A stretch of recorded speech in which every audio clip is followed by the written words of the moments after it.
Nag-inspeksyon si Sultan Kudarat Police Provincial Office Acting Provincial Director Colonel Marvin Fontalva sa border control checkpoint sa Barangay Tinumiges, Lambayong, Sultan Kudarat. Ito ay bilang bahagi ng patuloy na pagpapalakas ng seguridad sa mga hangganan ng lalawigan. Layunin ng inspeksyon na tiyakin ang kahandaan ng mga pulis na naka-duty sa checkpoint at ang maayos na pagpapatupad ng mga umiiral na hakbang sa seguridad. Sinuri rin ni Fontalva ang operasyon, mga kagamitan at pasilidad ng checkpoint at pinaalalahanan ang mga tauhan na manatiling alerto at mahigpit na sundin ang standard operating procedures. Binigyang diin ni Fontalva ang mahalagang papel ng mga border checkpoint sa pagpigil sa pagpasok at paglabas ng ilegal na droga, mga loose firearm, mga wanted person, smuggled goods at iba pang ilegal na aktibidad na maaaring banta sa seguridad ng lalawigan. Hinikayat din niya ang mga police personnel na patuloy na gampanan ang kanilang tungkulin ng may profesionalismo,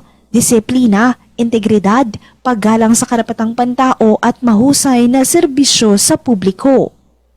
Grace Toreta, NDBC, Bida Balita.